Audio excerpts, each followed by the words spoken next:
Well, let's begin our meeting here, everyone. I'm going to call to order this meeting, Resource Stewardship, at 1 p.m. here today. And I just want to welcome everyone in attendance. My name is Nolan Dick. I am the chair for this committee, as well as the MLA for Grand Prairie. I would ask that members and those joining the committee at the table introduce themselves for the record. We will start to my right and then go around the table.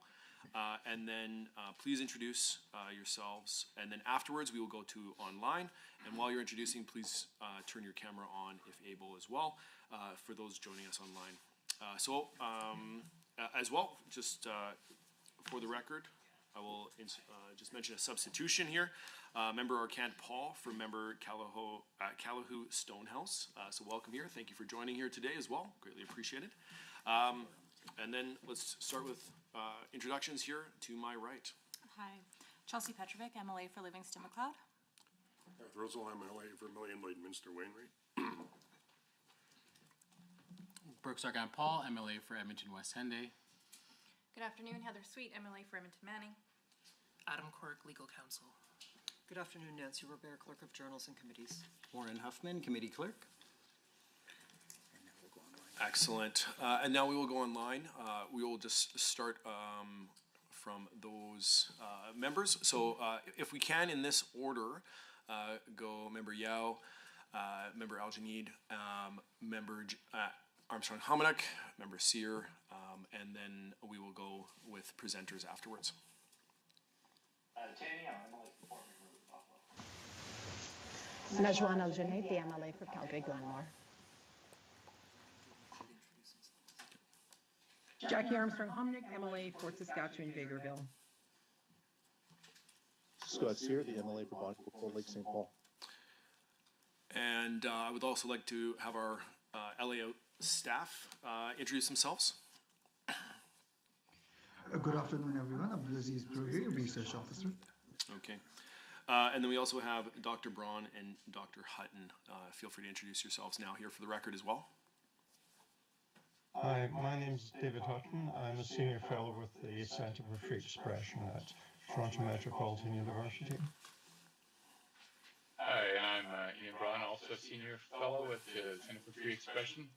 I'm also a researcher at Utrecht University in the Netherlands. Excellent. Well, thank you so very much for joining us here today. Greatly appreciate it. I look forward to your presentation here in a moment. We do have a few housekeeping items to address before we turn to the business. Please note for all members that the microphones are operated by Hansard staff. Committee proceedings are live streamed on the internet and broadcast on Alberta Assembly TV, and the audio and video stream and transcripts of meetings can be accessed via the Legislative Assembly website. Those participating by video conference are encouraged to please turn on your camera while speaking and mute your microphone when not speaking. Members also participating virtually who wish to be placed on the speakers list are asked to email or message the committee clerk, and members in the room are asked to please signal to the chair, which is common practice. Please bring your cell phone. Please set your cell phones and other devices to silent for the duration of the meeting. Now, just for the approval of the agenda, item 2 here, are there any changes or additions to the draft agenda? If not, would someone like to move that the Standing Committee on Resource Stewardship approve the proposed agenda as distributed for its January 19th, 2026 meeting? Sure. Member Sweet. Any discussion? All in favor? Aye. Excellent. Online? Aye. Aye. Aye. Excellent. Any opposed? Excellent. That is carried. Now we do have need to approve the minutes. Next we have the draft minutes of our November 24th, 2025 meeting. Are there any errors or omissions to note in this? And if not, would a member like to move that the Standing Committee on Resource Stewardship approve the minutes as distributed of its meeting held on November 24th, 2025? Approve. Excellent. Member Rosewell. Any discussion? No discussion. Excellent. All those in favor? Aye. Excellent. Any online? Those in favor? Aye. Aye. Excellent. Any opposed? None? Excellent. That is carried. Excellent. This leads us to the review of the Public Interest Disclosure Whistleblower Protection Act here today, which is the reason we're meeting. Looking forward to these presentations. Now, we are doing oral presentations today. At our last meeting on November 24th, the committee agreed to invite stakeholders to provide oral presentations in relation to our review of the Public Interest Disclosure Whistleblower Protection Act. The committee decided that each caucus should select 2 stakeholders to present. The 4 stakeholders chosen were Red Deer Polytechnic, the United Nurses of Alberta, my bad, United Nurses of Alberta, the Criminal Code Review Board, and the Centre for Free Expression. Unfortunately, officials from the Criminal Code Review Board and Red Deer Polytechnic are not able to present today, but we will hear from the other 2 presenters and officials from the 2 remaining organizations here this afternoon. Now, both organizations will have up to 10 minutes for their presentation, and afterwards, members will have a chance to ask questions to these organizations. And our first presentation is from the Centre for Free Expression. And our first presenters are Dr. David Hutton and Dr. Ian Braun from the Centre for Free Expression. And they are joining us remotely today as they are based in Ontario. So thank you so very much for joining us. Both of you guys have 10 minutes to present and to make your presentation. And then I'm sure members will be very inclined to ask questions afterwards. And so please introduce yourselves once again for the record. And you can begin when you're ready. So I look forward to this, and I know members do as well. So thank you so very much for being here today with us. Thank you. My name is David Hutton, a Senior Fellow at the Centre for Free Expression in Toronto. I want to thank the committee for the opportunity to present. This is a very important subject that's close to our hearts. What I'm going to do is cover the big picture, give you some context both internationally and nationally, and then Ian will drill down into much more detail into the specific law that you're looking at and provide a lot more detail if you require that. So from an international perspective, there's been a very strong movement recently in the past 5-10 years towards countries adopting whistleblower laws. Today, there are more than 60 countries that have national laws, including all 27 EU member states who are required by an EU directive to write laws that are really very strong. The directive sets out specifically what they have to cover, and it's a good directive. Why are they doing this? Because the benefits of whistleblower protection are so compelling. The research going back decades consistently shows that the single most effective way of finding out about wrongdoing in organizations is through tips from insiders, in other words, whistleblowers. In fact, about 42% of all frauds are typically uncovered in this manner. Now, that's 3 times more effective than internal audit, and it's about 10 times more effective than external audit. So it's an incredibly effective tool if you want to find out what may be going wrong in your organization. And the benefit to governments is that this helps them to maintain control of the bureaucracy, the machinery of government, to maintain the integrity of that system, and to learn about internal problems at an early stage.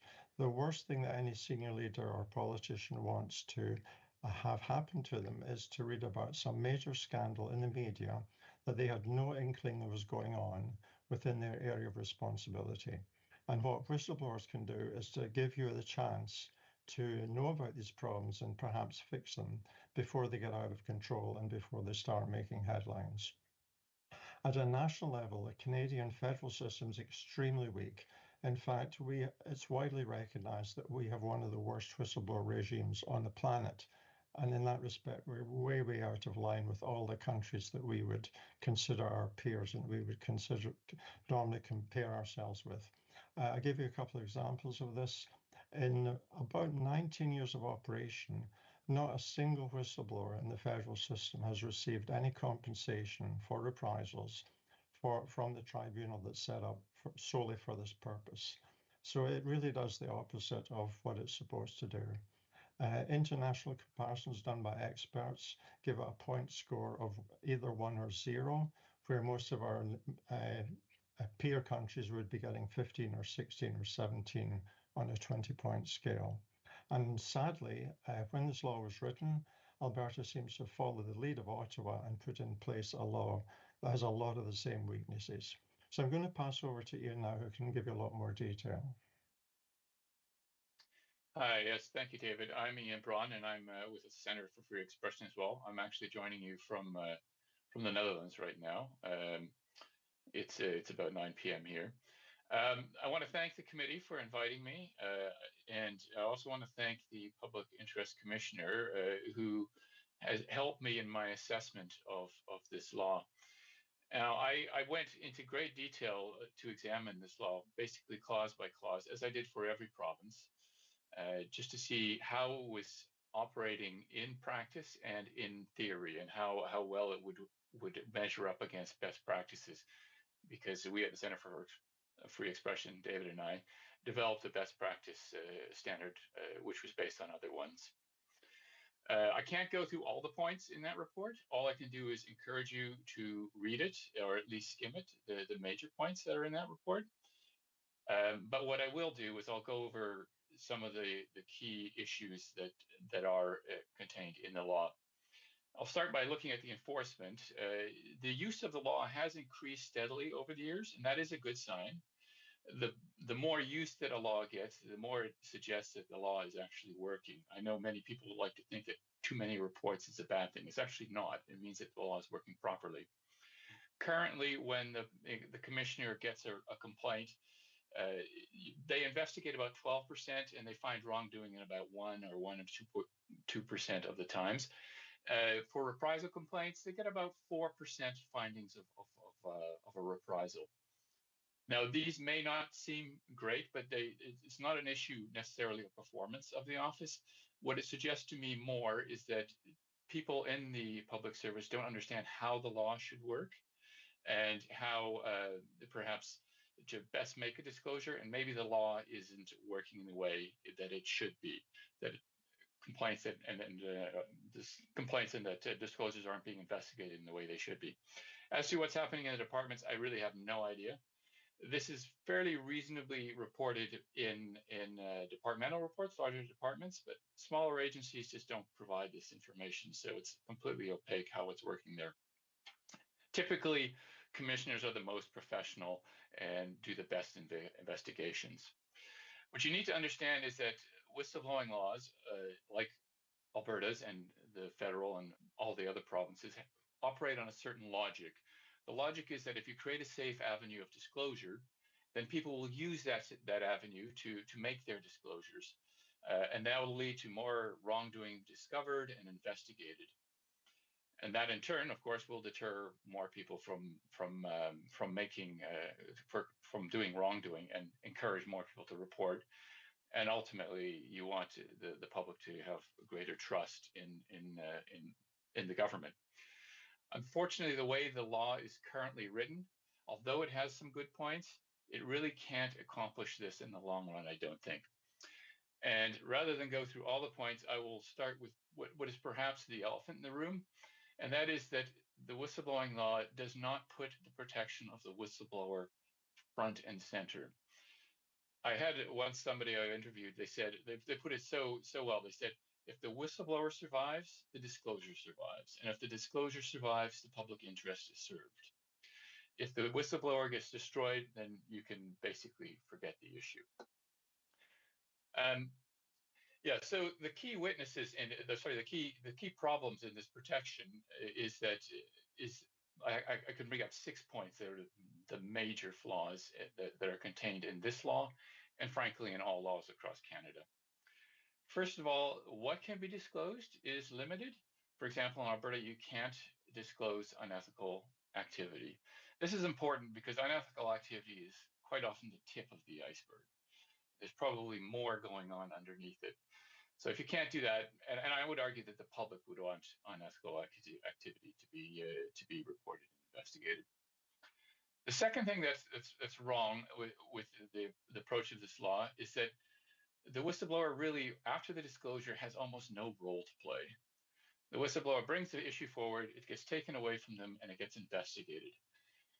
And what that does is it gives a free hand to the implicated departments and implicated officials in particular, because we'd be naive to think that implicated officials would not lie to protect themselves. This is why keeping the whistleblower involved so that they can rebut the evidence that comes forward is so important. And even when the final report comes out, the department has an opportunity to, comment on it and say, well, there's this exigency and there's that thing. But the whistleblower has no similar right to do that. The third thing is that there's no real protection from unconventional reprisals. And reprisals can be very formal, like, you get fired, that's very serious, but they can also be unofficial reprisals. For example, you stop getting invited to meetings, you get put on a blacklist, you can't get work anymore. Or perhaps, they go after your friends, your family that also happen to work in government if they can. And these can be equally devastating. Another major issue is the issue of reverse onus. What that means basically is currently in many jurisdictions, the whistleblower must prove that any adverse action that was taken against them was solely the result of their whistleblowing. And that's often impossible to prove because departments can be very clever about finding reasons to make a reprisal. The other thing is that there is no interim relief. And this is really important because while the whistleblower is waiting for the whole process to go through, the implicated officials have complete freedom to make reprisals. And this can be devastating. Getting some sort of redress can take years. It can take up to 5 to 7 years is what I see as common. And this reflects a fundamental misunderstanding of what is protection. Redress is not protection. Redress is a remedy after the fact. So this is sort of the main issue that I'd like to emphasize, that if you really want this to work, you have to focus on the whistleblower. I'll give you another minute just to wrap up your thoughts there, Okay, if that's okay. Yeah, no, that's fine. Thank you. And I would repeat the fact that implicated departments at this point really have more rights than the whistleblower does, and that if a whistleblower makes a mistake, they get stripped of any protection. The other problem, of course, is that none of that serves the public interest, right? What you really want is to get to the root of the problem quickly and efficiently and fix it, not leave some poor whistleblower twisting in the wind.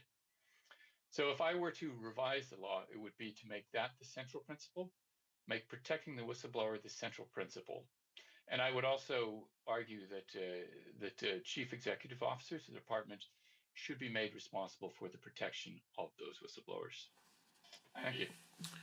Well, thank you for the presentation. I will now turn this over in a moment. We do have another member here that I would love to get introduced. Nathan Ip, MLA for Edmonton Southwest. Excellent. Thank you so very much for joining us here, Member Ip. We have a few minutes now with our presenters in order for us to ask some questions as much as we can. We'll go back and forth between caucuses. I've got one. Sorry, somebody else. Oh, yeah, perfect. So we will go with Member Rosewell and then Member Aljanid in order to for questions. Please catch my eye in the future here. Okay, thank you very much. Yeah, I noticed I was going to ask you what the one most important thing is, and you kind of identified as protecting the whistleblower.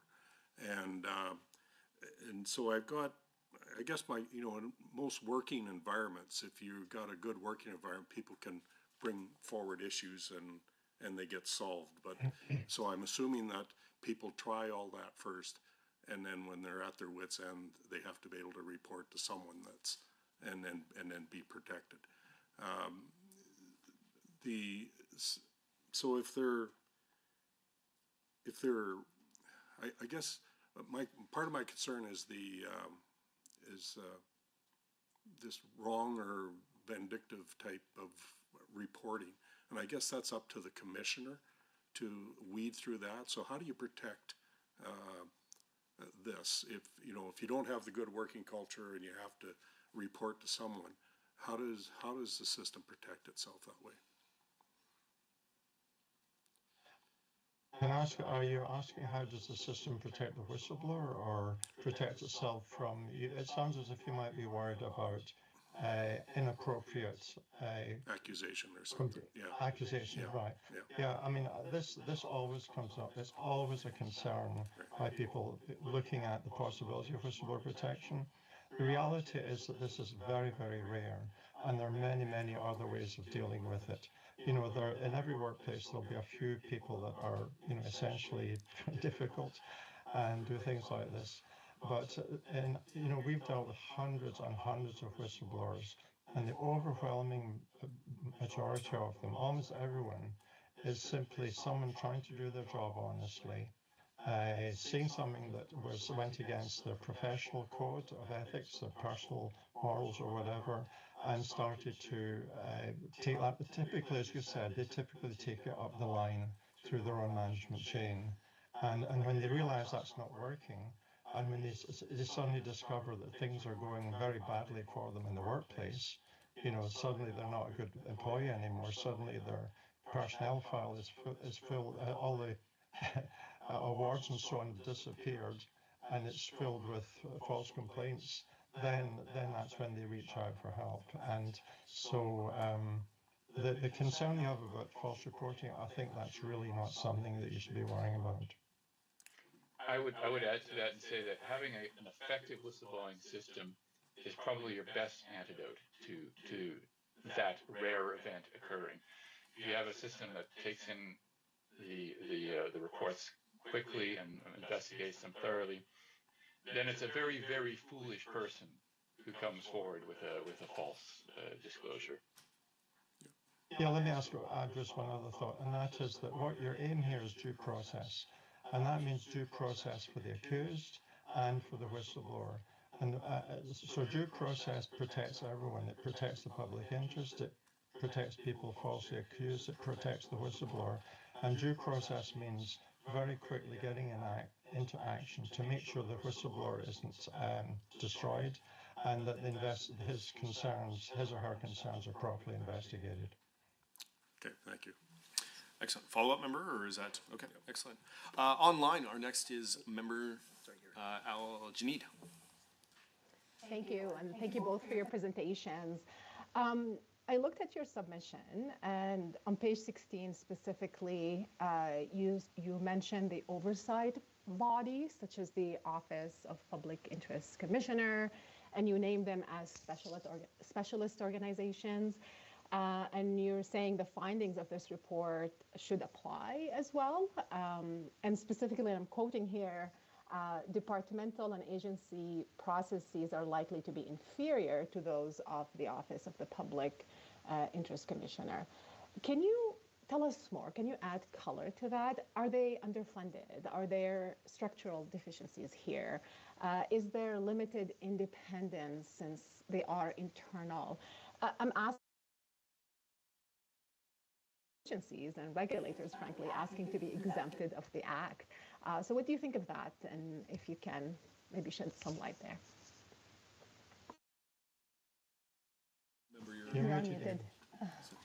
Remember your comment just got cut off for about 2 seconds, but I think they probably caught the question. Can I just confirm you guys caught the questions? Okay, yes. Perfect. Yeah. So first, there's actually a couple questions there. One is, do I really feel that agency processes are inferior? That is my experience in research, and you've nailed a couple of the points. There's a bit of a lack of independence.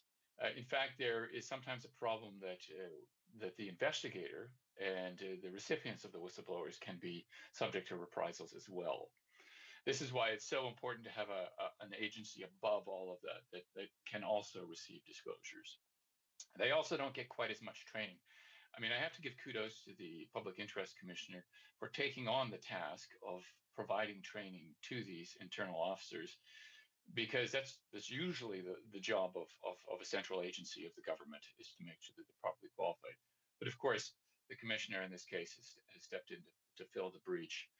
As to being exempted from the law, I don't think that's a particularly helpful attitude. It suggests that the CEOs of these organizations think that there's no wrongdoing inside their organizations, which may be true at any one given point.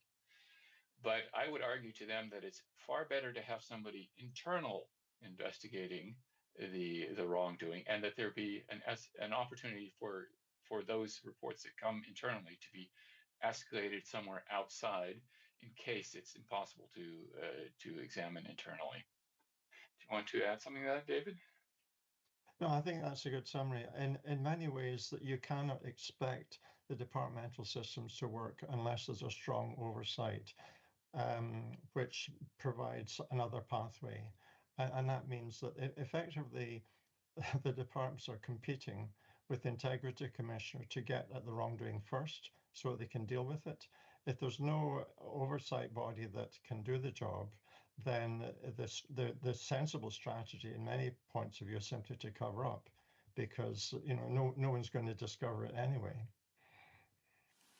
Yeah, and the evolving best practice is that there should be multiple avenues to make disclosures, because any one avenue might be compromised. Excellent. Any follow-up, member?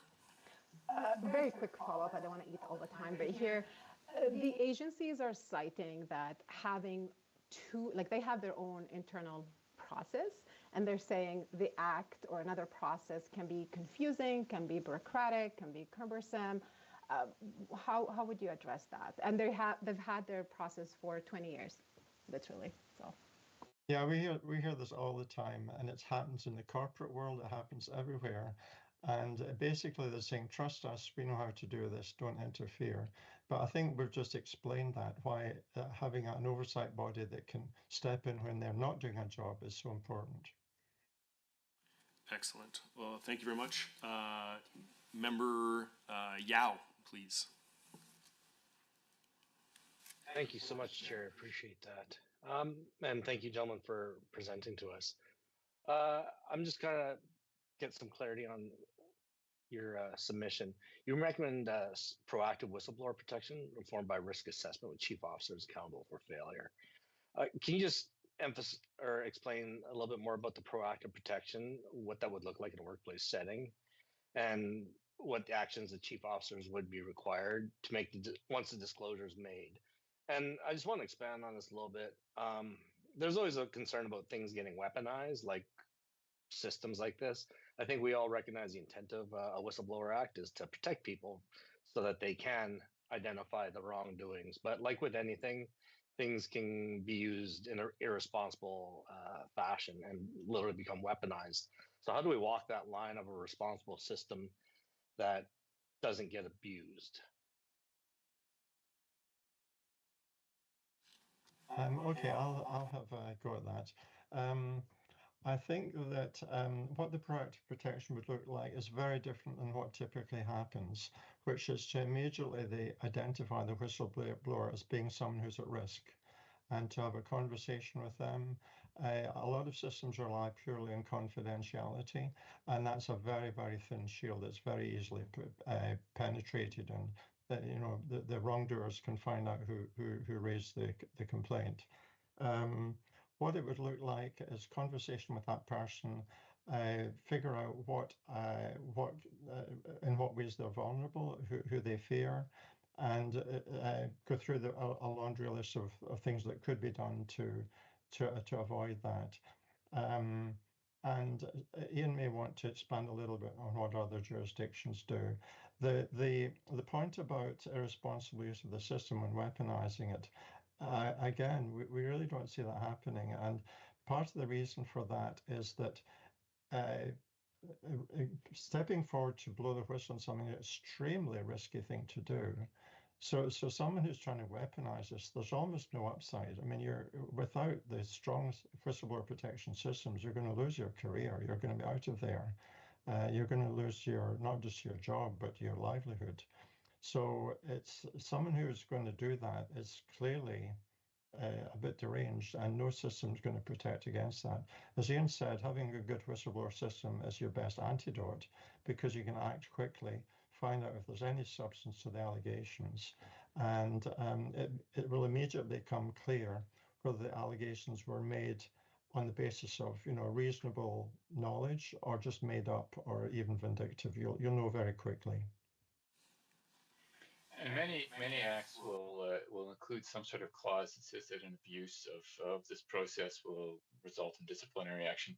In my opinion, that's unnecessary, because automatically, lying about something like that would be a disciplinary issue right away. And I'm familiar, like David said, I'm familiar with the argument that people are concerned that there's a legitimate job action that needs to be taken against an individual, but that person is using the Whistleblowing Act to prevent it from happening right away. It's essentially a delaying action. But as my colleague David said, it's not going to work in the long term. As to specific measures, it can be tricky. You don't want to identify the whistleblower necessarily by going to their supervisor and saying, "Hey, this person is blowing the whistle." You can't do that. You can't do anything against them. But if it's really obvious and the person really needs protection, it can mean moving them to another job for a while, so that they can't be attacked. It can be just a general caution to people in the office. There's an investigation going on. Don't take any untoward actions against individuals. Yeah, it could also be as simple as just giving them their job back. Sometimes the reaction is very quick and even illegal, depriving people of their livelihood instantly. So, proactive protection would include reversing inappropriate measures that have already been taken. Excellent. Thank you for that. Up next, we have Member Sweet. Thank you, Mr. Chair. I'd like to go back and speak to the comments that you've made about putting the whistleblower first, and the comments that you had indicated around the whistleblower having no right to rebuke evidence within the organization. Currently in Alberta, if you are within the government and you are a whistleblower, it will be referred back to the department for internal review and assessment. And I'm just wondering, with your research, if that is the best course to be taken, and then how do we ensure that if it is going into the department for review, that we are protecting that whistleblower, putting them first, and ensuring that they have the ability to rebut that evidence. So I'm not quite sure what you're referring to here. Are you referring to the report getting sent back to the department, or the initial disclosure being sent back to the department? So currently in the disclosure, once it has been sent to OPIC, they will send it back to the department to start the investigation. And that is done internally, with the report then going back once it's completed. Oh, so that the department does the investigation and then sends the report to the OPIC? Correct. Okay. Yeah. I wasn't aware of that practice. It's something that you should, I've heard of it happening even in Alberta, but I wasn't aware it's a common practice. It is certainly, the departments have more, perhaps more leeway to conduct these investigations because it's an internal matter, and having the commissioner looking over their shoulders is not necessarily a bad thing at all, because it ensures that the process is at least being done honestly. There is, of course, there's always the danger that the internal process then goes awry. And if that happens, I do have reasonable confidence that the commissioner would take interest, because they have in the past, and they have investigated a process or a disclosure that was made and then investigated in the department as well. But yes, I mean, there's always a little danger with internal investigations, but it certainly doesn't suggest that internal investigations can never be done properly. They certainly can. It just depends on, I would argue, who's implicated and how serious the wrongdoing is. Okay.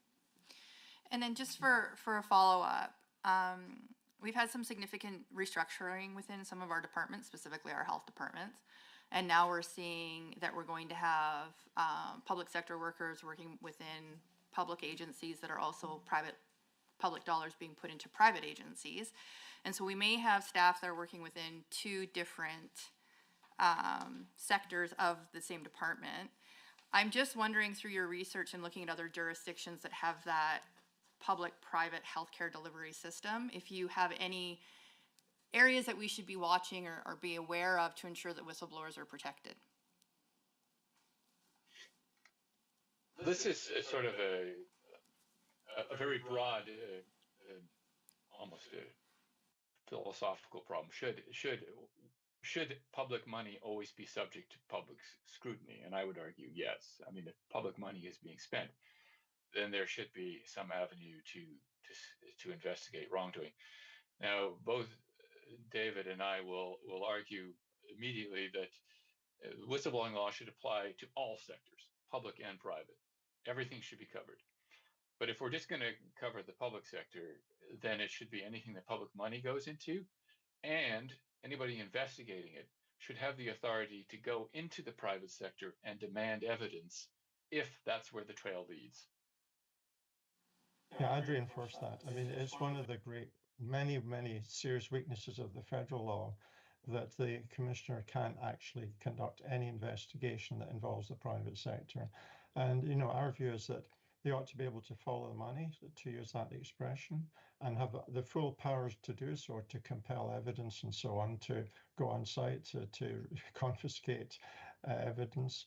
And that, in my view, that should also apply to where there's policy decisions being made that are, effectively private sector influencing policy. Thank you. Excellent. Thank you so very much for that. Next up, we have Member Sear online. Yes, and again, thank you for your responses, and thank you for your presentation before us. I'm going to build on Member Sweet's question. It actually is very relevant to where I wanted to go. What are the most common real-life scenarios where these excluded groups are currently most likely to encounter wrongdoing, but are the least protected under Alberta's current act?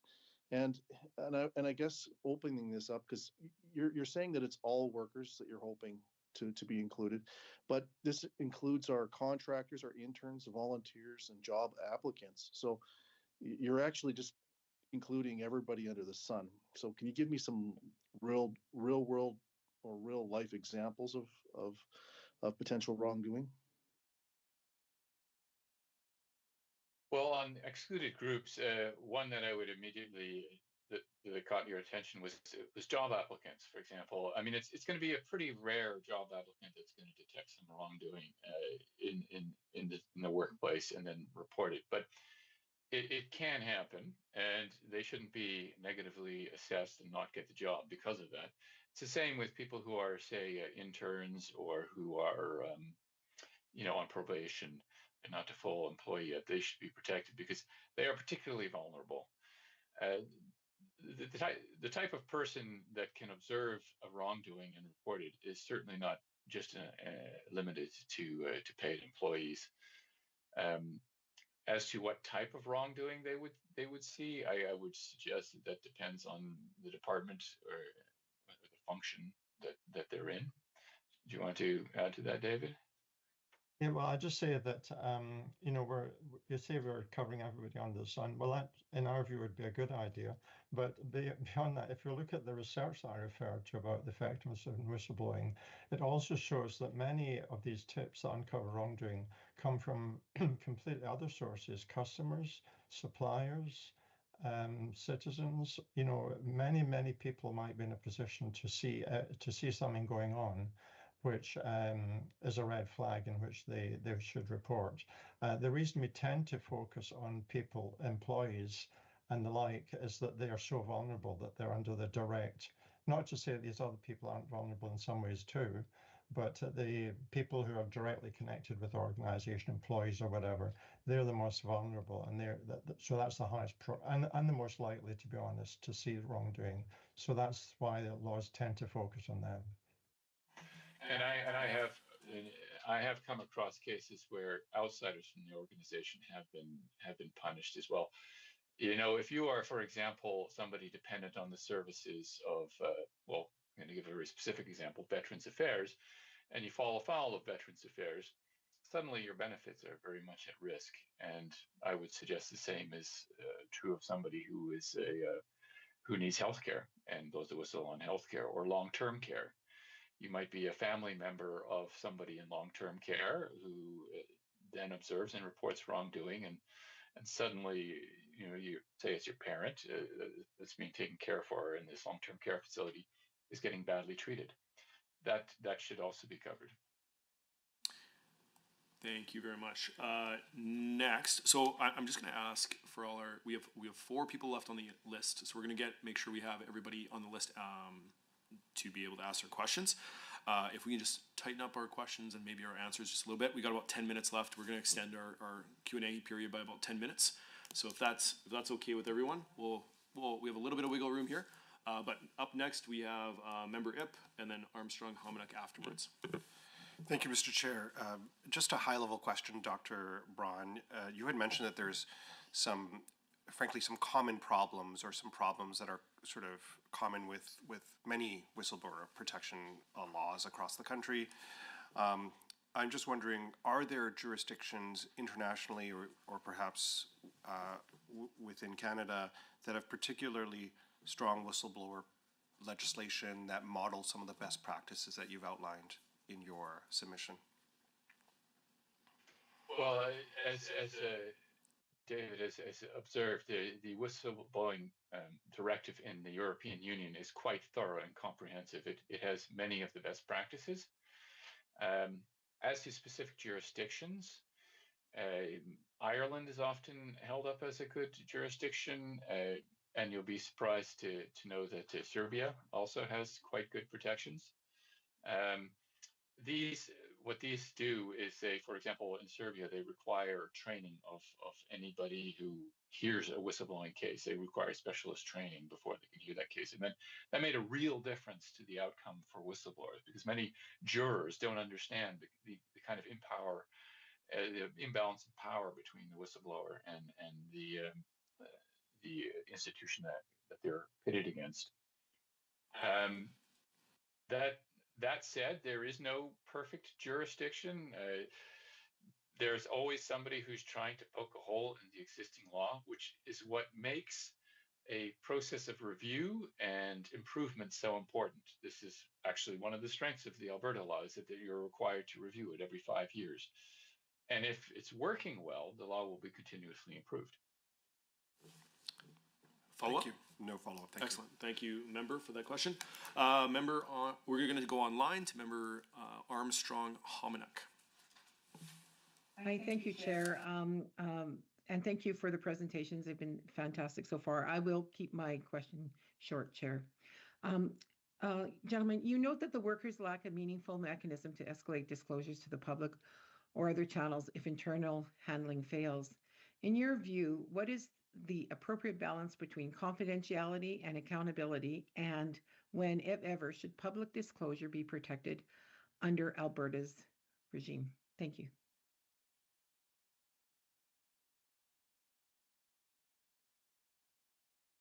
That's a tricky one. You're right. There does have to be a balance, and this is why most national security laws are exempted from whistleblower protections. They're required to have their own internal mechanism, of course, but that's to maintain secrecy. But in general, it's accepted now internationally that if it's a major public interest issue outside of the sphere of national security or police matters, that the public should have, or that the whistleblower should have a right to take the issue up to the public if it's clearly not being dealt with internally. In fact, in Britain, they have a system whereby you're first to make it internally or try to make it internally, unless it's obviously unsafe internally. And then the next thing you can do is take it to a regulator. And unless that too doesn't work and is unsafe. And then the third avenue is that you can take it to public. Now, not everybody thinks that's the best way. Some people say that you should be able to try to take it externally right away. And I suppose it depends on the individual circumstance, whether there's a great urgency in it. If lives are threatened immediately, most laws will allow you to go forward with that. The only danger to that is that if you make a mistake and take an issue public, your decision will be judged afterwards, and by people who are potentially implicated. Do you want to add to that, David? Yeah, I think that it's a really important issue. One of the things that Australia has done a lot in the whistleblowing arena by having many states simultaneously developing whistleblower laws in different ways, and then the researchers would study these like a bunch of different test tubes, if you like, and see what worked and what didn't. And one of the surprising things that came out of that research done by Professor A.J. Brown was that some laws that didn't actually seem that good on paper were working quite well, and they traced it back to a provision a bit like this, which basically said that if the official system isn't working or taking too long or is ignoring the issue, then you go public. And that made a big difference because the default strategy of a bureaucracy that is worried about a problem and a whistleblower complaint is delay. And delay always punishes the whistleblower and favors the wrongdoers. So this strategy really turned the tables and put pressure on the bureaucracy to deal with the issue properly and quickly, because the alternative was that it might go public. And also add the point that the media are a lot more responsible, I think, than certainly the mainstream media, the regulated media are really quite responsible, and they just don't publish any nonsense that gets presented to them. They have their own system of due diligence. They want to avoid liability and lawsuits, and so it's not such a big hazard. Someone who's vindictive and telling lies is probably not going to get any publicity at all, I would say. Very rare. Excellent. Thank you for that. Next up on the list, we have Member Arcand Paul. Please go ahead. Thank you, Mr. Chair. And thank you, Mr. Hutton and Dr. Braun, for being here today and for your submissions and for joining us. My questions are related to the 2020 Federal Court of Appeal decision Desjardins in Canada Attorney General and the 2024 Alberta Court of King's Bench Campbell and Alberta Public Interest Commissioner. My question is there a remedy in legislation anywhere in Canada or anywhere across the world that would protect confidentiality of whistleblowers when it comes to disclosure in judicial review? Obviously, very, very carefully balancing the independence of the judiciary as well. Broad question, then I have a follow-up following that. Well, the first thing I would say to that is that this precise issue has been legislated in Quebec, and the decision went the other way. So, for those who aren't familiar, confidentiality was stripped from whistleblowers because the person who was implicated sought a judicial review, and in two cases, they won that review and were able to expose the people who had spoken out against them. I would say that there is a remedy in law. You just write the law that's in a way that protects them from exposure in this way. It certainly seems possible to me because it occurs in other types of cases. For example, child victims, they're not required to expose their identities. It seems to me absurd that we couldn't do something similar for people who are whistleblowers. Thank you. And then my follow-up question is, you highlight a major concern about the public service not knowing how the law should work generally. Is there any other examples cross-jurisdictionally in which there have been best practices put in place for these types of classes of employees to understand what their protections are and what they're entitled to under these different laws? Are you asking jurisdictions where they provide good training to the staff on how to? That's a good question. I haven't actually looked at the training jurisdiction by jurisdiction, so I'm not really aware of which jurisdictions do a good job of training. But I would say that your best indicator would be that the system is well used and appropriately used, and that means that when somebody comes forward with a disclosure, it's not something frivolous. Investigation finds things that are reasonable, reasonably can be classified as a covered wrongdoing. But yeah, that's certainly, I don't know if you're aware of any jurisdictions that do that well, David? Well, let me jump in. I think I'll make 2 points here. One is that you have lots of questions, I'm sure, that we may not be able to answer on the spot. But our hope is that this is not a one-off event and we never hear from you again. Our mission is to help organizations like you put in place effective systems and we have a considerable expertise. We have links to everyone on the planet who has real expertise in this area. And we've also helped found an international organization called WIN, the Whistleblowing International Network, headed by Anna Myers, who is a support organization for NGOs like ours all across the planet.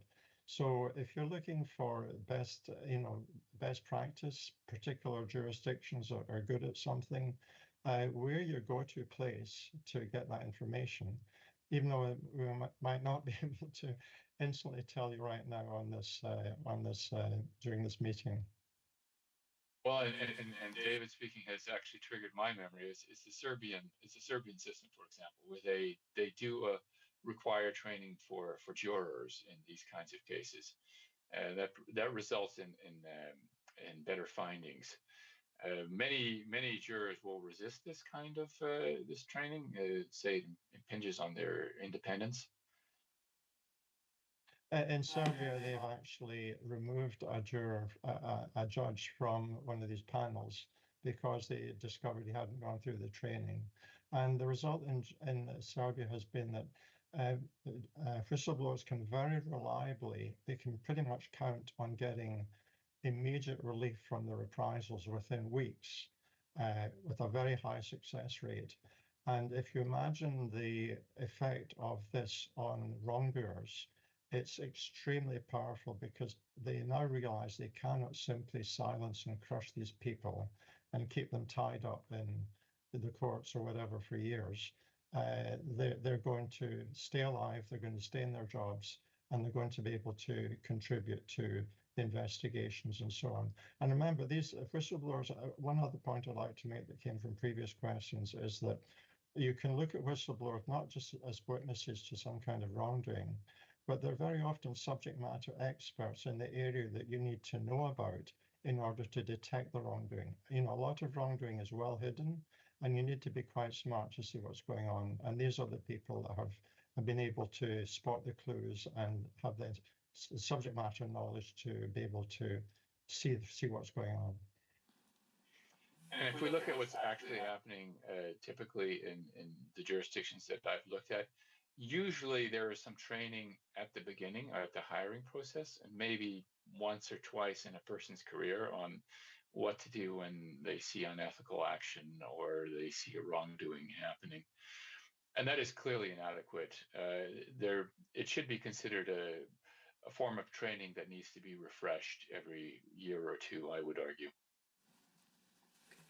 Excellent. I appreciate that. Our final question or questions will be coming from member Petrovic. Please go ahead. Well, thank you both for your presentation. I just want to touch briefly, and you have kind of throughout your presentation, but I want to talk about whether the reform worked, as you could say. So from your perspective, what concrete indicators should this committee track going forward to assess whether PETA reforms are improving whistleblower confidence, worker protection, and deterrence of wrongdoing? So what exactly to you guys would success look like over the next 3 to 5 years? And what structural or procedural changes would most improve the independence, consistency, and credibility of investigations under PETA? I'll have a quick go at the first one. There's several questions in there, Chelsea. Regarding things that you can measure that will tell you how effective you've been, there's a host of things. And if you look at our criteria, then it lists a lot of those.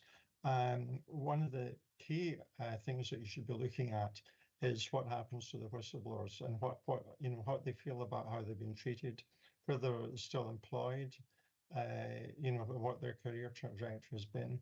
Almost, none of that happens in Canada. There's no interest in what happens to the whistleblowers. You can also measure things like perceptions in the workplace, in the federal workplace, perceptions of how common wrongdoing is. That's very important. Perceptions of how they feel whistleblowers are being treated. And you can also measure other things like oh gosh, there's lots more examples in our criteria. I'll pass that over to you, Ian. Well, you've done a good job already. I would just like to emphasize that when you're looking at how things went for the whistleblower, you have to look over for years. You have to follow them for at least 2 to 3 years. As one whistleblower told me, he was in Australia, and he says they lie waiting in the long grass, meaning that the people who have been implicated aren't just going to go away. They're going to wait for their opportunity to make a reprisal. That's why it's important to keep an eye on how that's going. And yes, it's most governments in Canada now send out a survey already on things like ethics, on how the workplace is functioning.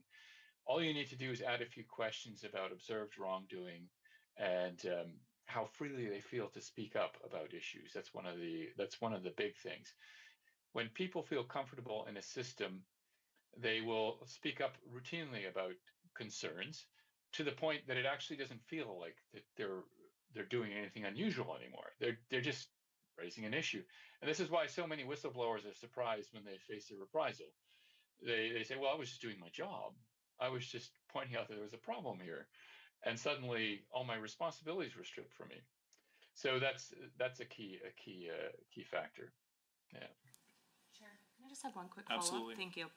And you both touched on it. I think to quote perceptions in the workplace and follow them up for years as they're waiting in the tall grasses, as you said. So my question is essentially is legislation enough when we look at legal change and this cultural change that you guys continue to touch on? It's not just law that determines whether people feel safe for speaking up, but in practical terms, what can legislation reasonably accomplish to drive a cultural change? And where should policymakers be cautious about expecting laws just alone to solve some of these issues? That is a. I can see we're both eager to answer that question. This is, to me, it's the big old debate. Is it culture first or is it law first? And different people have different perspectives on it. My personal perspective after researching this is that first the law has to change, and the law has to be effective, and it has to be enforced effectively. I think it's unrealistic to expect incumbents who are used to a certain way of doing business to change business, the way they do business, just because there's a law in place, particularly if it's not enforced or because there's a policy in place. But David may not agree with me. I'm not sure how he feels about that one. No, I agree 100%. And this is something that gets talked about a lot, and some people offer a different view. But if you want to change behavior, which is what we're looking for here, there have to be consequences to good, desired or undesired behavior. And the law is a very powerful way of doing that. And, I throw out an example of, in the UK, there was a case where the CEO of one of the major banks was the subject of a whistleblower allegation that he'd done something wrong, which was investigated very properly, and they ended up by saying there wasn't enough evidence to say that he had actually done anything wrong, so he was exonerated. But he then went on to take extreme steps to try and identify the whistleblower, and that's illegal. And he was fined hundreds of millions of dollars personally. You can look up the number. I can't remember the number, but it was literally, he hit a personal fine of several $100 million. I think I've got that right, Ian. Now that, I think, will change the behavior of banking CEOs when they see something like that. Excellent. Thank you so very much for your time here this afternoon. I think it's been valuable to hear your guys' presentation, and do want to thank you on behalf of this committee for your time. We will be transitioning here in the next couple minutes to the next presenter. Gentlemen, you are welcome to stay and listen. Please just mute your mics on that. And I would ask you to turn your cameras off too as well if you are interested in sticking around. And we will just pause for a couple minutes. We will invite the presentations from the United Nurses of Alberta to join us at the table, and we will continue on in hearing presentations. So I believe we have a couple people here to present, and love to see you here at the table over the next, right away.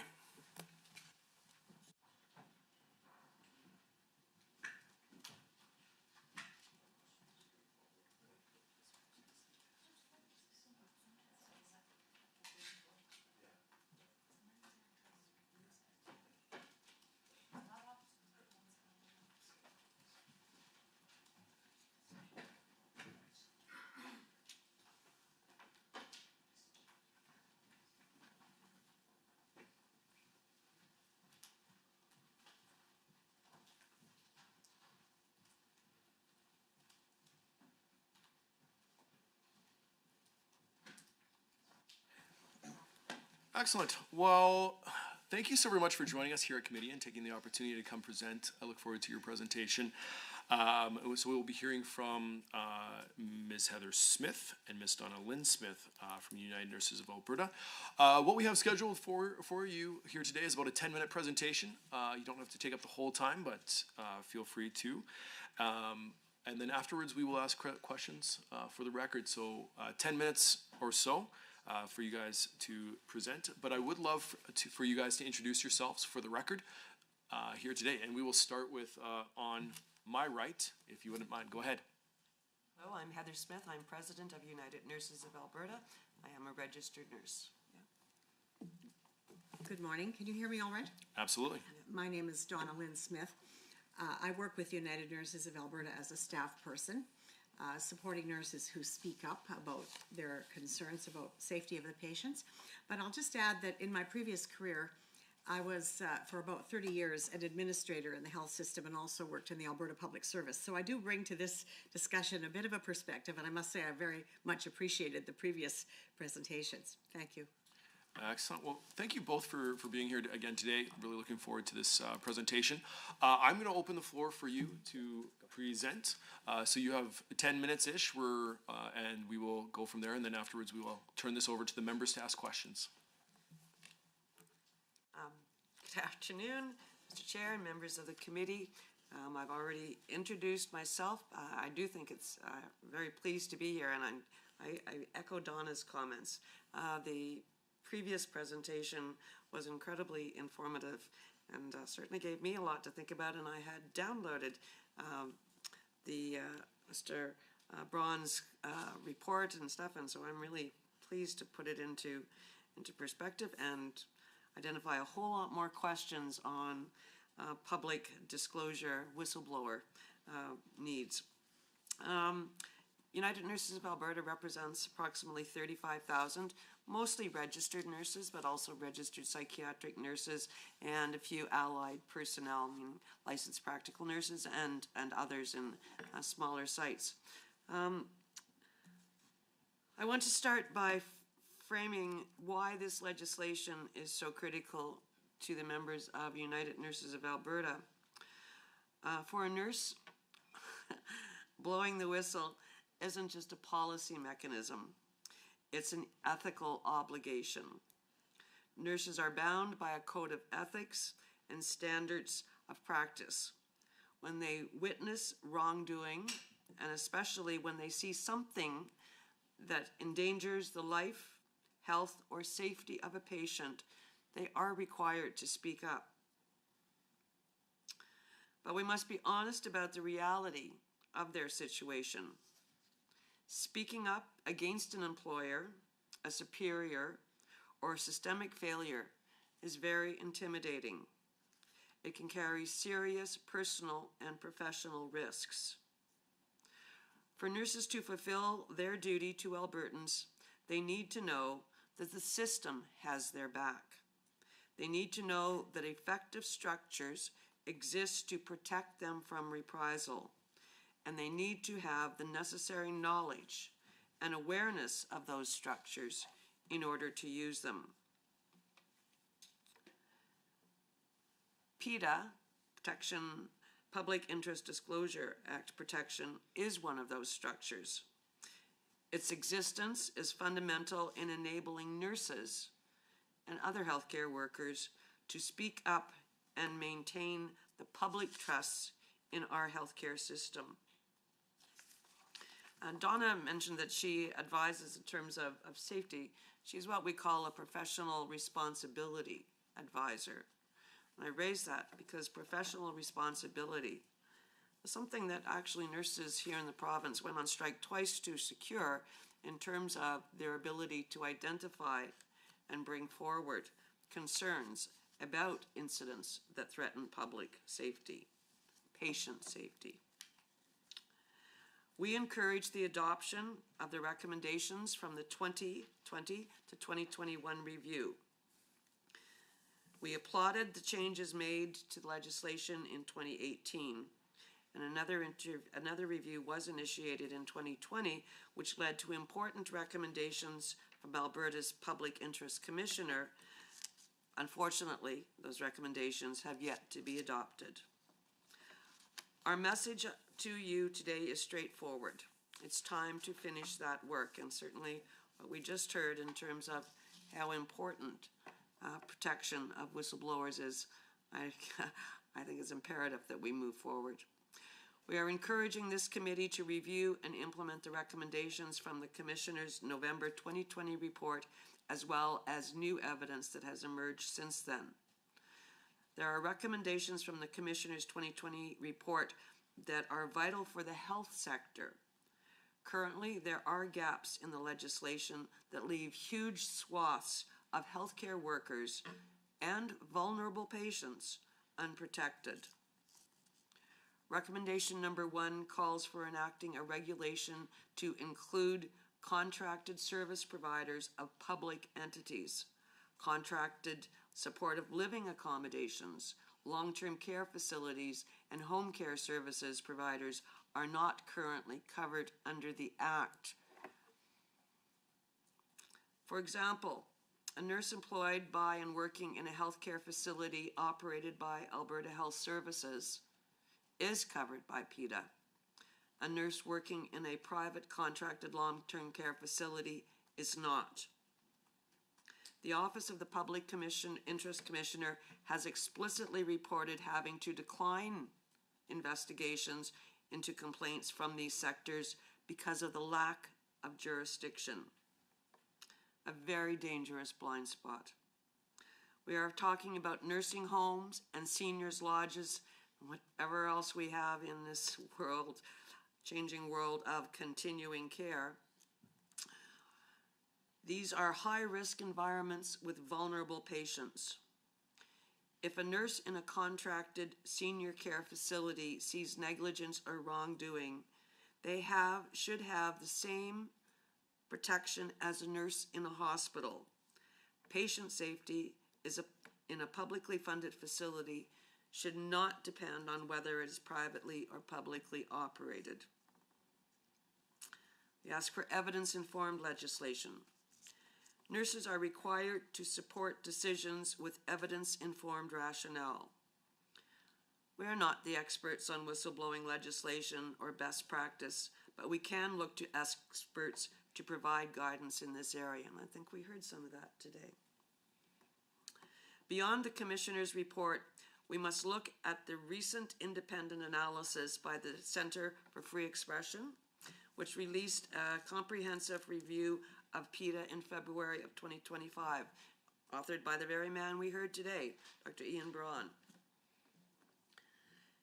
I'm going to continue to read my notes, but Dr. Braun noted that while Alberta has many best practices, they are overshadowed by critical weaknesses. And in fact, I would suggest his comments today suggest we have, I'm not so sure we have many best practices. UNA strongly endorses the 6 recommendations in Dr. Braun's report, including strengthening protection against reprisal, improving the quality of investigation, enhancing the data to evaluate and guide future changes.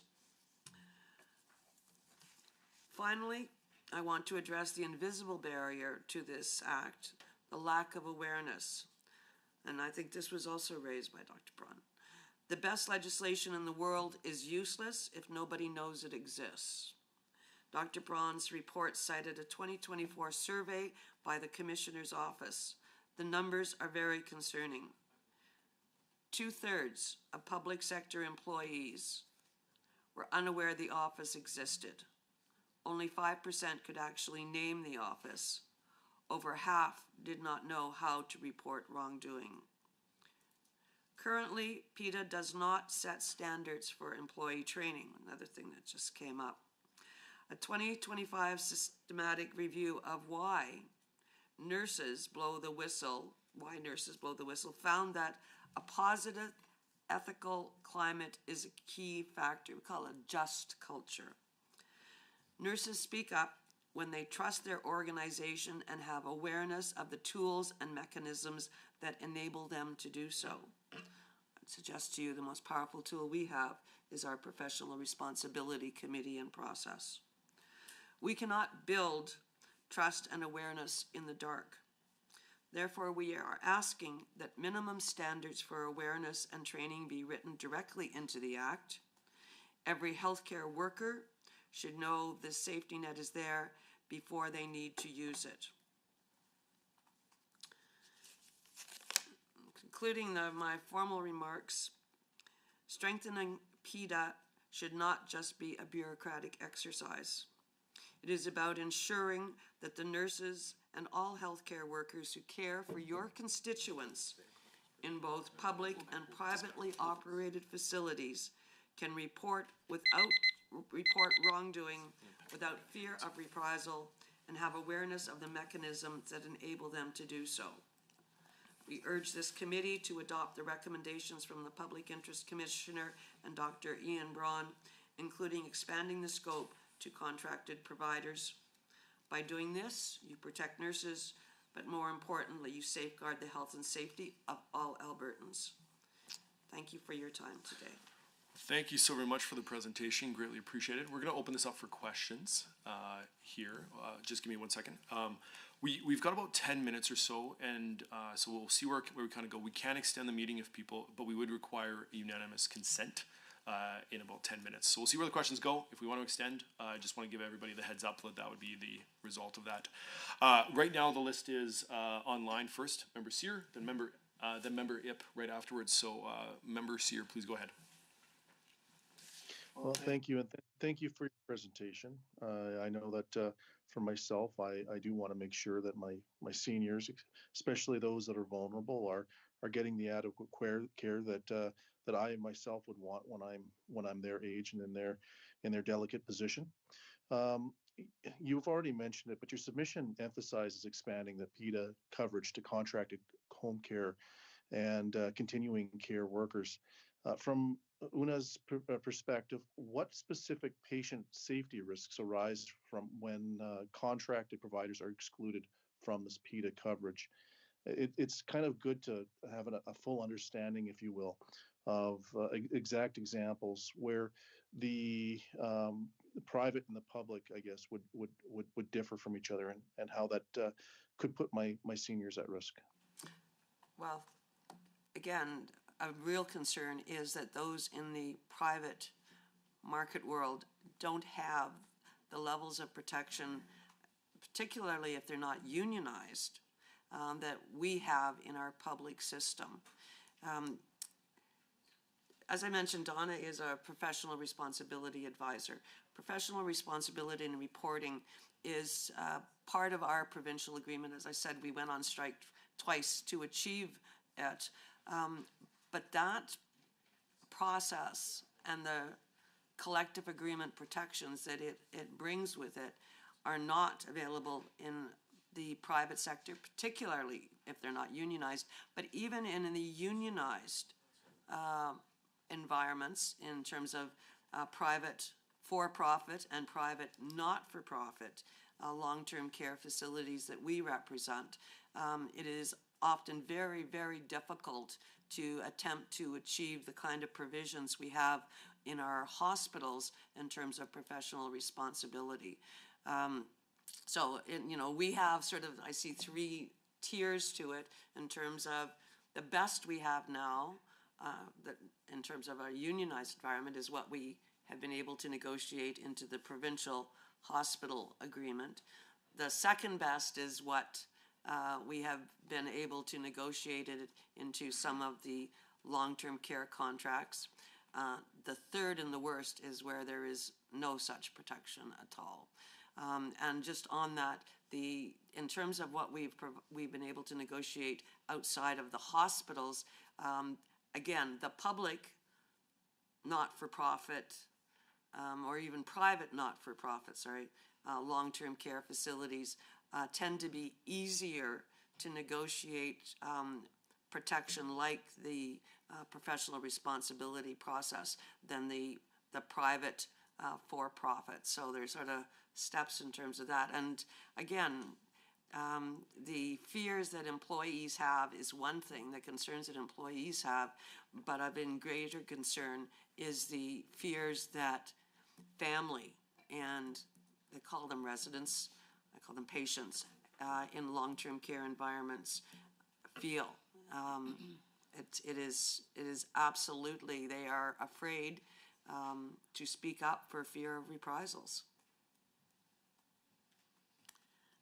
I don't know if that fully answers your question, but in terms of protecting and ensuring safety, and a concern for United Nurses of Alberta is, of course, that we see more and more drifting into private delivery. I'm a strong advocate of public delivery, not just public funding, but we are seeing more and more drift into private, for-profit, not-for-profit, same to us. And I you know, the words that Dr. Braun mentioned, I strongly echo in terms of following the money and the ability to follow any public dollars. But it shouldn't just be about, you know, following public dollars. Every individual in this province and every family in this province should have the same ability to speak up and defend themselves and their family. Thank you for that. Member Sear, do you have a follow-up question as well? Right. So I thank you for all of that. And again, thank you for your response there. But what specific patient safety risks arise by being excluded for the contracted continuing home care and home care providers? Can you give me specific patient safety risks? I'll answer that one. At least I'll start. I'll start by saying that the safety risks to the residents or the patients, wherever they might be in the health system, and this could also be in home care, it could also be in supportive living, it could be in any place where people receive health or human services. And the risks are the same no matter where you are. The culture, the conditions, the organizational climate, what's sometimes called tone at the top, meaning how the leaders behave and model, influence this. But in fact, the same issues and risks are there in every environment. So I think that is the most compelling reason, and it's an excellent question. It's the most compelling reason why the legislation should cover everything, every site, every place where services are given, because the same risks are there. And as the previous presenters mentioned, one of the concerns in the long-term care sector, and this is not particularly Alberta, it's everywhere, is reprisal against the family member or the volunteer who might be well-intentioned, even a nursing student. I used to teach nursing, and the students are very earnest and conscientious in talking about what they feel might be wrong. And the fear is that they will be unable to express those concerns and that those concerns wouldn't be followed up. So I hope that helps with that second part. Okay. Thank you for that, and thank you for the question. I'm just going to set the stage here. We've got a couple questions left, and I'm assuming there might be a few more. I do want to offer the committee some extended time here, and I would need unanimous consent in order to extend the time. So I'm looking for unanimous consent to add some extra time onto the clock for us to get through the rest of the questions. So I will ask, and I believe it's just quiet. No, or do I need to? Does anyone object? I'm probably looking about 15 minutes of extra time onto the clock. So we were scheduled to end at 2:30, and we probably need to add another 15 minutes to about 2:45. So I'm looking for unanimous consent on this. So if anybody opposes this, please state that you're opposed to that. All right, excellent. So we are going to add 15 minutes on to the clock. So thank you so very much for that committee. Next person up for this is Member Ip. Thank you, Mr. Chair, and thank you, Ms. Smith, for your your submission and also your testimony today, to both of you, in fact, both Ms. Smiths. I wanted to follow up on what you've outlined in recommendation 1 and the fact that contract service providers are not covered by PETA. Obviously a significant gap in oversight. And I'd like to understand, certainly in your answer to the previous question, you've outlined some of the risks and challenges there, but I'm hoping that you could add a bit more color to the impact for the frontline workers. What pathways of recourse currently are available to workers or to perhaps families with these service providers that are not covered, and what are you hearing from frontline workers? I think that sort of context would be really helpful. I can't speak to frontline workers obviously in environments that we don't represent. In terms of challenges, or the biggest thing is reprisal, is fear of reprisal, overt or covert reprisal. And I think Dr. Braun touched on this as well, right? It could be overt kind of denial of opportunities and stuff. It could be just sort of silent whatever. But I think that the reprisals would be the biggest fear, Donna. And if you don't have a process that you can trust to bring forward concerns, that causes a lot of moral distress. And with moral distress, we're experiencing some of that right now, becomes, ultimately may come a loss of personnel, in terms of people who work in environments where they do not feel supported, do not feel it's a just culture, and do not feel supported by their immediate management, or certainly in where they don't even have a union to support or protect them. I think you see a lot of turnover simply because people can't sustain moral issues, moral discomfort for long periods of time. So I think you see a lot of moving on. You may have people, it may be an environment that attracts people who perhaps, I won't say I'll go into it, but yeah, Donna, if I may add just one international example, which is really quite an important one. Some years ago in the United Kingdom, there was an episode in one of the hospitals. It wasn't the biggest hospital. It was kind of out in the country, this Staffordshire Hospital. And it was investigated in an inquiry conducted by Robert Francis. And in that inquiry, one of the things that was found was that many, many people had tried to speak up. And this was a situation where hundreds and hundreds of people died or were injured or had problems happen to them in this hospital. And what Robert Francis found in the inquiry that was conducted was that as people tried to speak up, there were terrible reprisals to doctors, to nurses, and to others. And in fact, as a result of that inquiry, which is publicly available, the United Kingdom implemented something called the Office of the National Guardian, and required all health regions, they would call it trusts, to have a separate guardian's office. And in a way, that's the function of the act that you're considering now. But the point that I want to make is that Francis, as he conducted the inquiry, saw that there had been so much reprisal that they conducted another inquiry called the Fear of Speaking Up Inquiry. And that report is also publicly available. We could certainly help you get that. But it tells the stories of people who did speak up, and they spoke up about the kinds of things, as Mr. Sear mentions, if it happened to your mother, you'd be very upset, you'd be concerned. Couldn't somebody do something? And that would be, you'd talk to the first person, the manager, the nurse that you saw, whatever, and it would go up. So there are terrible stories of what has happened to people who report. I don't know any from Alberta, but I bet there are some.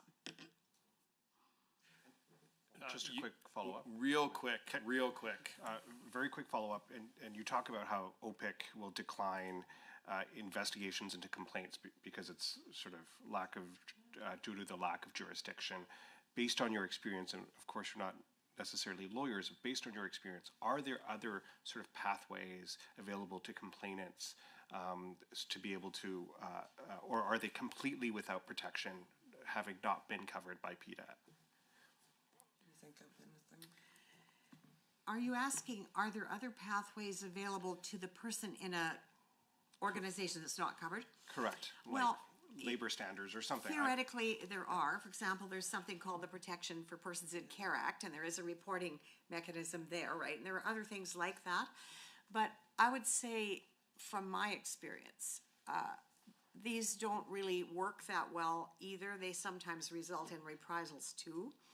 And so I think, as we heard in the previous expert presentations, the best system is one where people feel very free to report, and it's not negative to report. When you come to your manager and you say, I'd like to express a concern, the manager says, thank you for coming in and telling me about this. And that's the culture that we want, and the culture that hopefully this legislation would help to create in the system, right? I hope that helps. Yes, thank you. Excellent. I currently have 4 people on my speakers list. Member Petrovic, Melger El-Janeed, Member Armstrong Hamanuk, and then Member Sweet. So at this point, if we can keep our questions concise, that would be great. We will try as members and as politicians to do so. So thank you for that. Member Petrovic, you're up. Sure. I'm already going to apologize ahead of time. Thank you guys for being here today. It's a fun known fact. I was a nurse before I was a politician. So this legislation and speaking with you guys means a lot. So I apologize in advance, Chair. Please bear with me. I just want to speak about some of the public sector employees. And I know we've touched on the private sector and the gaps that are there. But I do want to chat about this just a little bit, mostly because I worked in the public sector for 13 years before I headed into politics, and I too wasn't aware of the Office of the Public Interest Commissioner. So, and I know that based on the survey data referenced in Dr. Braun's report that you guys have highlighted, particular findings show low awareness of the Office of the Public Interest Commissioner among the public sector's employees, and I can attest to this. So I just have a couple of questions, just focusing on that. Do you, Una, believe that the primary challenge with PETA lies in the substantive design of the legislation itself, or more its implementation, communication, and awareness across the public sector? And if the implementation and awareness are the dominant issue across the public sector, what specific legislative or regulatory tools would be most effective to ensure concise training and awareness without imposing unnecessary administrative burden on these public bodies? I know we have our continuing competencies every year, and so what would that potentially look like for our public employees without adding those additional burdensome modules we have to do every year? And then from your guys' standpoint, what minimum awareness or training standard would show meaningful change in reporting behavior among nurses? Thank you. I think I know what you're asking. And certainly awareness and knowledge of legislation is really important, but it is more important that it is awareness and knowledge of good legislation. Awareness of the current situation is not going to address the issues that are there, and is certainly going to do nothing for the private. So yes, there's certainly with AHS and with Covenant, they have education modules that are mandatory. It should be part of orientation. It should be absolutely reinforced with immediate frontline management, because a lot of the issues we encounter are frontline managers who may not understand the importance of just culture and the need to encourage disclosure and threats to patient safety or things that may compromise patient safety. So yeah, I agree totally with appropriate and education, but let's get them good legislation to educate them on. Follow-up question, or we're moving on? No, if I can just clarify, and I understand what you're talking about in terms of good legislation, and when we're talking about private versus public, and who qualifies under the Whistleblowers Act and who doesn't. But if we can just be honest, this is still happening within our public sectors. We're still seeing, and then as the Parliamentary Secretary for Health Workforce, I'm seeing this on a regular of people coming to me behind closed doors, absolutely terrified to meet with me to speak about things that are happening. This is in the public sector. Unaware that there is alternate avenues for them to go. Secret meetings behind closed doors because they're terrified of what's going to happen to them. I think everyone in this room can agree that that's not okay.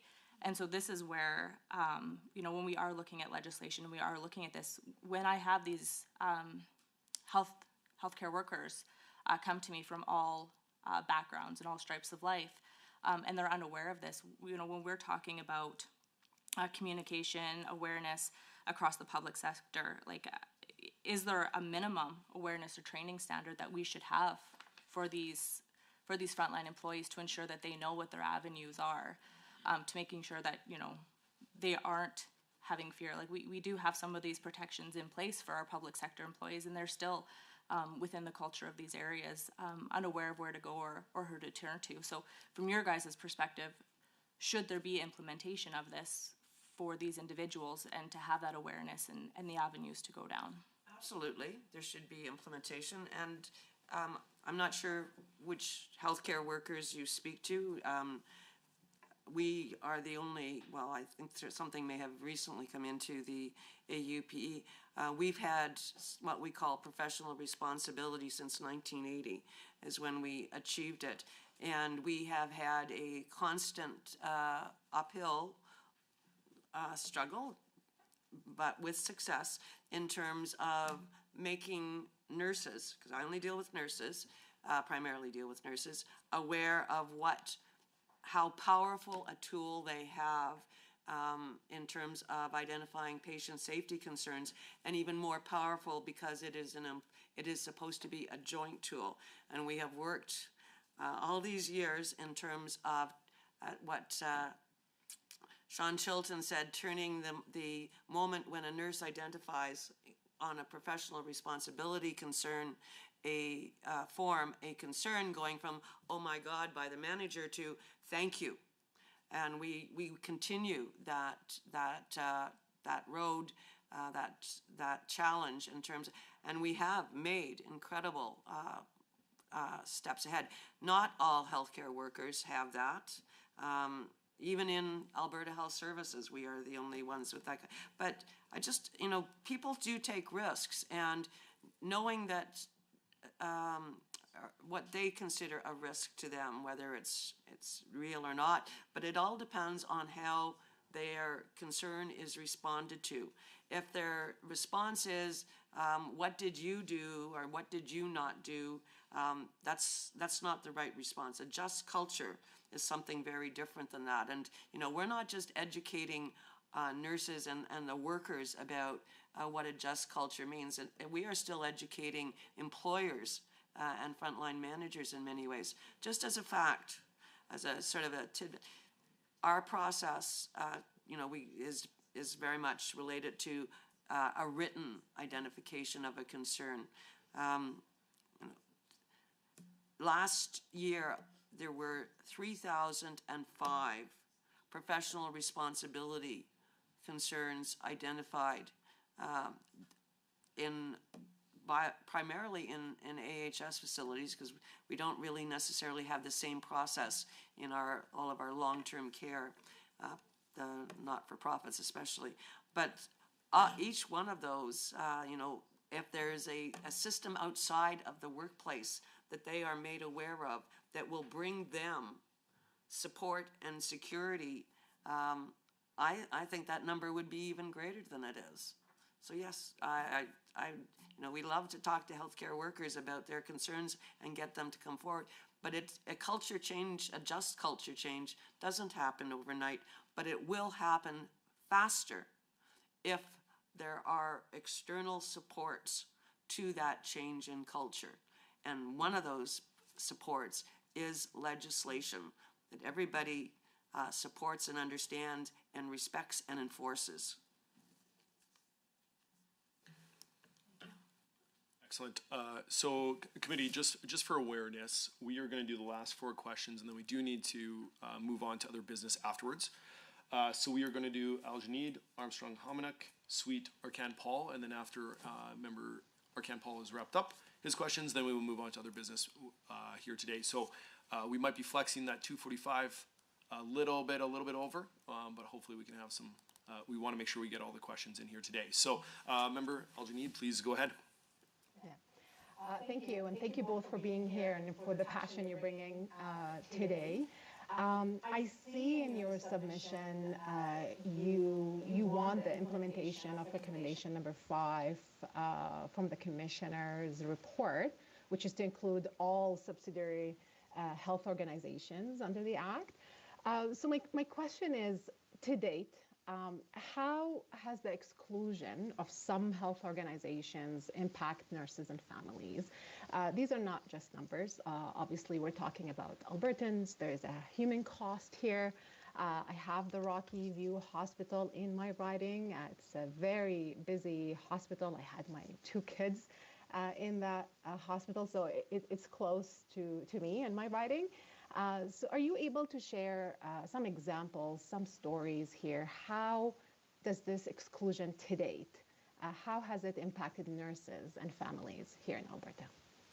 You have a fast answer? One way we could address what you've asked would be to say, as Heather just mentioned, in the AHS facilities and those that are covered and that have access to the process we've been talking about, which is in the collective agreement for nurses. There are 3,000 reports in the last year, and that's not an unusual number. It's several thousand each year over the last 12 years when we've been collecting this information.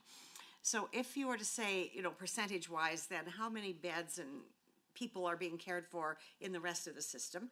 You could do a little numbers thing, which I can't do right now in my head, but somebody who's a farmer might be able to do it right away because they do numbers. You'd say, well, what proportion then of the 3,000 might you expect to see coming from the parts of the system that are not now covered? And referencing the previous presentation, I think they alluded to the idea that if you don't have concerns being reported and people blowing the whistle, you have to worry whether there's something not very good in the culture.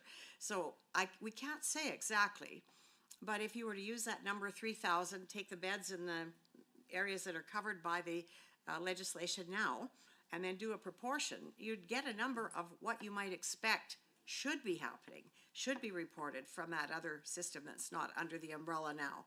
I hope that makes sense. Well, and Donna, in terms of because so many of our professional responsibility concerns relate to staffing, I think what you have to go on to imagine, if those kinds of reports of understaffing or short staffing proportionately happen outside of AHS and the parts, we know the implications of short staffing in terms of, and goes work not done, care not done.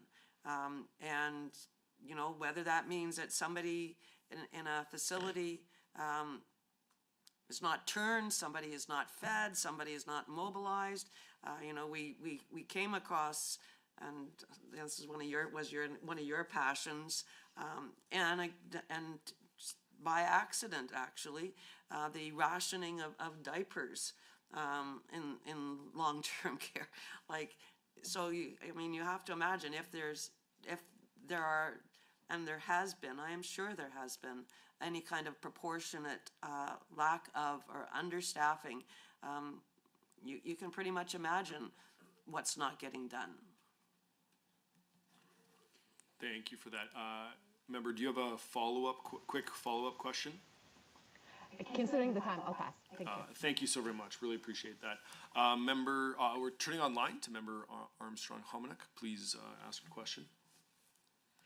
Thank you, Chair, and thank you, ladies, for joining us today, and a very interesting conversation and insight you have. I will be very quick with my question. My question is, having you or your organization encountered real-life cases where nurses or health workers were unable to seek protection because the subsidiary was not explicitly listed, And if yes, are you able to share more details about such cases? And I think this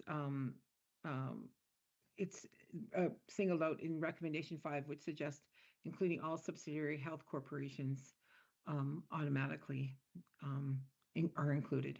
Thank you. I'm not quite sure how. Well, I can think of a couple of examples, and they're not recent, so they're good ones to use because it won't get anyone too anxious. You might remember a few years ago, there were big billboards up, and they had been put up and paid for by a man whose mother had experienced serious injuries. She had developed bed sores from not being turned and changed, and she had ulcers and so on. And this person had enough money that he could afford to have billboards and make presentations. And I don't remember the facility, but it was an example, I think, of what you're talking about.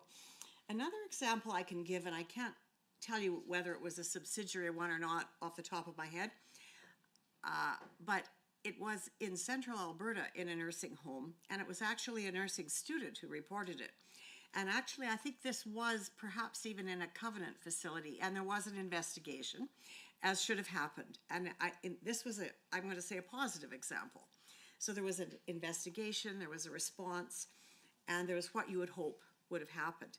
But the piece about that I think makes it very powerful is that a student was the one, it might have been an LPN student if I'm recalling right, who reported this through her instructor, and this led to an investigation, as we would all hope would have happened. So although I can't bring other examples to mind right now, I think we should assume that there are many instances where people would like to have or might have tried to report in all of these other settings. Well, and we get sort of some of the secondary stuff done in terms of like home care, for instance, where actual personal care may be contracted out, and most of it is now. And our nurses, through our process, may report that when they become aware of where the private agency, did not send the person in, the healthcare aid, the whatever, never arrived, and so, but the family may not have told them. They may not be aware that somebody did not show up. But I would think that it would be much safer for everybody if those workers in those agencies had the ability to identify their concern and make public or make known, and something that could be public under public scrutiny, why those individuals had not come to change the dressing or assist with mobilizing or the bath and that kind of stuff, because it seems that it's more frequent than our nurses want to consider. But I would think that the protection for those workers, those secondary workers, and their ability to raise within their employment situation their concerns about staffing would be helpful to those overall responsible in the public system. Thank you very much for that. Member, do you have any follow-up questions? No, I don't. Excellent. Thank you. Member Sweet, please carry on. Thank you, Mr. Chair, and thank you again for being here today. Just real quickly, I recognize that the whistleblower, the way that the process works for whistleblowers can be a long process, and it can take a long time to get there. And I also want to recognize that you do have the PRC process within your organizations, that you've been able to negotiate that process. But that also is something that many frontline workers are saying is either not responding to their concerns, it goes to their supervisor, manager, and it dies, and nothing really becomes of it. And so they're now finding other ways to report, whether it go to social media influencers, whether it's trying to find different mechanisms to bring issues forward. And so I guess my question to you is given the urgency of some of the care that needs to be provided to people within Alberta, given the fact that we are more often than not now hearing of urgency within our emergency centers, within our care facilities, are there things that we need to know today that we can start acting on today to help your frontline workers, as well as ensure that Albertans' healthcare is being protected? Well, it's quite a question. if you're asking what could be done right away that would start to help while you deliberate and decide what to put in the act, which I hope you'll do fast. There's a writer in the United Kingdom, her name is Mary Dixon Woods, and she's written extensively about quality in healthcare and so on. And she writes that what leaders need to do is create the conditions in which workers could do the right thing. So it could be done in every place tomorrow if leaders encourage the right thing to be done. And one of the right things to do is to report a concern. Come to me if you're worried about something. Come to me if you think something is wrong. That is the behavior, if it were enacted tomorrow, that would start this to switch. But I think to go back to the bigger purpose of your meeting today and the act, I feel that you heard such wonderful expert evidence from the previous presenters, and they did allude to best practices. And if I were on the committee, what I would be wanting to do is say, tell me more about the best practices so that we can be sure we don't overlook them as we fix our act in Alberta. And our professional responsibility process is not always fast, but it has been effective in many of our work sites. And as I said, increasingly understood and supported in workplaces. So, this would just, better legislation, better protections would simply reinforce and strengthen it. It's not just, it's not just 1 and 1 equals 2. Our work and better legislation is 1 and 1 equals 3 or 4, right? So, and moves along the achieving of just culture that much faster. So, but no, we can't, I'm not naive in thinking that even with new legislation, things are going to go faster and improve overnight. It's going to take time. Even if the best possible legislation was passed tomorrow, the question regarding, educating and informing and getting that messaging out, that's going to require resources. That's going to, like government of Alberta should be sort of advertising it. There is new legislation to protect workers in this province. Please check it out. There should be mandatory in-service at workplaces, not just in healthcare. So yeah, it's not going to change overnight, but the first step is, in terms of helping us, help Albertans, is good legislation. Member Sweet, do you have a follow-up? Okay, Member Arcand Paul, if you can be concise in your questions, which I know you can, and ladies, if you can be concise in your answers for this one, not to hinder, but because I don't want to put that pressure on, but we are coming to a pretty solid cutoff here in about 2.5 minutes, 3 minutes. So, member, you have a couple of minutes. Thank you, Mr. Chair, and I'll be very brief per your caution. So I was born at a hospital called the Capsule Hospital, which was at the time had a history of intense government intervention, and there's subsequent class actions that are now being heard in this year, 2026. And at the time, whistleblower protections did not become a conversation until about 1981, in which time that class has been identified as the cutoff period, 1981. And this was run by Indian Health Services by the federal government. Presently, government interventions in health system operations in Alberta would cause us to have intense and more necessary whistleblower protections here in the province of Alberta.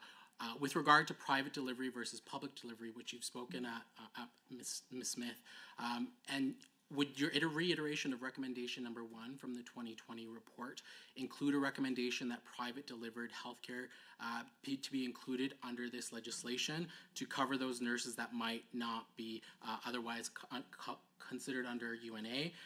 And then I would reiterate, would you confirm that where public dollars go, this legislation should follow? Absolutely. Absolutely. It's always a good rule to follow the money. And accountability for public dollars is imperative. Excellent. Member, do you have a follow-up question? No, that's everything. Thank you. My man, thank you so very much. That was incredible. ladies, thank you so very much for coming here today and presenting and giving us a few more extra minutes of your time. Greatly appreciated as you answer our questions, and I do greatly appreciate your presentation, your time, and your answers for us in this committee. You are welcome to stick around if you would like in the gallery, though we'll be wrapping up here hopefully very quickly. And so, but yes, so now for the committee members. That concludes our presentations, oral presentations today. And so once again, to the presenters online as well, thank you for your time and your perspectives on the Public Interest Disclosure Whistleblower Protection Act and this conversation. It is important that you share, and I want to thank you for the time. I want to move on to next steps into our review. There's a couple options that the committee needs to converse with. As a reminder, we were given 12 months to complete our review of the Public Interest Disclosure Whistleblower Protection Act, and we began our review on June 27th, 2025, which leaves us approximately 5 minutes to wrap this up, to complete the review and get our final report to the Assembly. Lots of words. Okay, we have received both written submissions, oral presentations, and a number of research documents. Now, the decisions on the table are: does the committee wish to gather further information, or are we ready to plan to begin deliberations here at our next meeting? So really the question is there maybe more information that the committee might seek, and we will go to, or start deliberations. We have a question, Member Petrovic. I actually have a motion. You want a motion? I'm just going for it, Chair. All right, let's. In the respect of everyone's time, my motion directs the Legislative Assembly Office to prepare a consolidated summary of key issues and proposals raised through written submissions and oral presentations to support the committee's review of the Public Interest Disclosure Act or the Whistleblower Protection Act. Okay. Jumping the gun. Thank you for dropping the gun. If the committee is willing, we're just going to quickly explain next process in regards to the motion that was put on. So please just explain what next steps are in regards to this, and that would be fantastic. Thanks, Mr. Chair. Okay, I'll be very, very brief because I know everybody wants to get on with their day. So the motion that the member put forward is with respect to Legislative Assembly Office preparing a summary of issues and proposals in order to hopefully facilitate your deliberations on making recommendations with respect to the law. Most of you have been involved in statute reviews before. The issues and proposals document is a fairly standard looking document. It's 4 columns long. It is organized by issue, and then there's a column that sets out each specific proposal or recommendation that is made, has been made through the written submissions or through the oral presentations we heard today. It then has a column which contains notes, which is contextual information on the recommendation. It might reference the cross-jurisdictional. It might reference a quote from the submission that was made. Anything that might help the committee kind of zero in on the proposal. And then there's also a column on the relevant sections of the Act that the proposal might impact. So the document also, it starts with an introduction on how to use the document. It includes an executive summary to help sort of make the information digestible. The document is purely a tool for the committee. The committee is not required to use it. The committee can make whatever recommendations it wants to. It doesn't need to go through the entire thing. It can pick and choose, or it can set it aside. Totally up to the committee. It's just a tool that Legislative Assembly Office typically will provide to the committee at its direction. So unless there are any other questions or any questions, I'll just. Sorry. Okay, Member Roswell. So the review of the 2020-21 review, would that be part of it? Like, or do we just do that on our own? I'm sorry. Well, there was reference to the last time the that last this, review, yes, and that it wasn't implemented. So right. Those, if the committee wanted to consider recommendations from that, that review, they would Sort of, have it to could bring, be an they would have to attachment. bring them forward anew. If the committee would like to see that document, we can certainly, if that's the will of the committee, we can certainly provide it on the internal site. That's totally fine if that is the wish of the committee. I would like that myself, if everyone's okay with that. Looks like there's, at least in the room, there's some consensus. I don't think we need a motion for that. No, That's as long as everybody's fine Okay. with that, then absolutely, Warren will make sure they're very clearly delineated so that you're clear on which one is which, because they'll look quite similar. Okay, thanks. Okay, perfect. That leaves us to the motion at hand. Is there any more discussion on this motion? I'm not seeing any. Okay, so all in favor of this motion, please say aye. Excellent. Online, please say aye if you are in favor of this motion. Aye. Excellent. Any opposed to this motion? None in the room. Online, any opposed?